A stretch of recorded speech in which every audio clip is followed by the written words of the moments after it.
Assalamualaikum warahmatullahi wabarakatuh. Alhamdulillah teman-teman semua, pada pagi hari ini kita dapat bertemu kembali, dapat belajar bersama.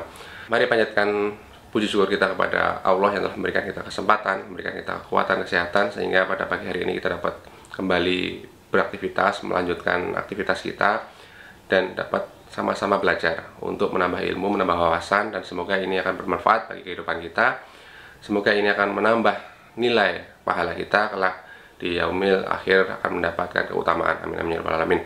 Teman-teman semua, mari kita panjatkan, kita sampaikan salam dan selawat kita kepada Nabi Allah Muhammad SAW. Semoga Allah sampaikan salam dan selawat kita tersebut kepada beliau, keluarga dan para sahabatnya. Semoga kita semua diakui oleh beliau sebagai umatnya di hari akhir kelak, dan kita akan mendapatkan syafaat beliau. Amin amin ya rabbal alamin. Teman-teman semua, pada kesempatan kali ini kita akan membahas masalah denda. Nah, teman-teman semua, beberapa di antara kita itu mulai bertanya-tanya. Jadi, teman-teman yang sudah mulai khawatir, was-was dengan riba, itu mulai was-was. Apakah kemudian ada transaksi-transaksi yang di situ biasanya mengandung denda, tapi ketika kita tidak terkena denda, apakah itu riba?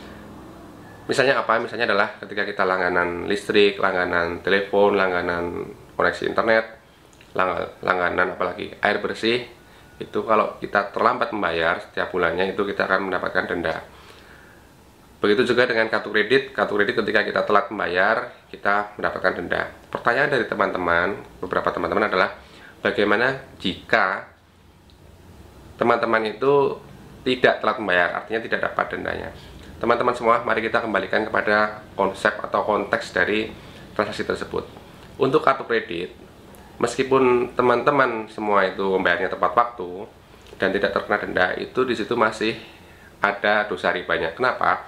Karena ketika teman-teman semua, terutama yang memiliki kartu kredit ya, ketika teman-teman itu deal atau setuju dengan persyaratan atau perjanjian di kartu kredit, itu di situ ribanya, dosa ribanya sudah mulai mengalir. Kenapa? Karena di diktum persyaratan itu tentu di situ mencantumkan bahwa apabila si pemilik kartu kredit itu, si pemegang kartu kredit terlambat membayar bulanannya, maka dikenakan denda. Artinya ketika teman-teman itu tanda tangan di situ, itu teman-teman sudah menyetujui dosa riba itu, padahal riba itu diharamkan oleh Allah.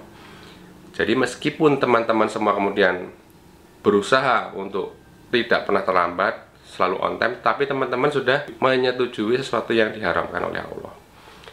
Bagaimana kemudian dengan listrik, kemudian air bersih, koneksi telepon, dan lain-lain sebagainya?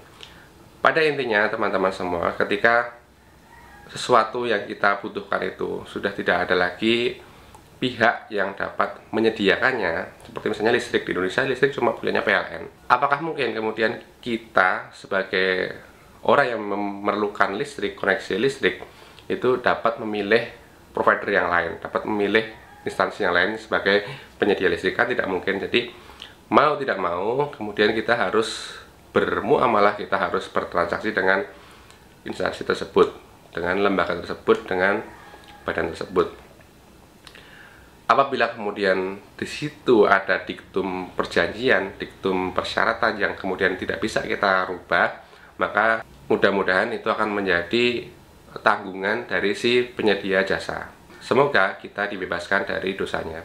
Tetapi apabila ada pilihan lain yang dapat kita tempuh, maka lebih baik kita tempuh pilihan yang lain. Misalnya apa? Misalnya koneksi telepon. Koneksi telepon kalau yang di perusahaan A itu dikenakan denda, di perusahaan B tidak dikenakan denda, maka silakan pilihkan yang di perusahaan B tidak ada denda.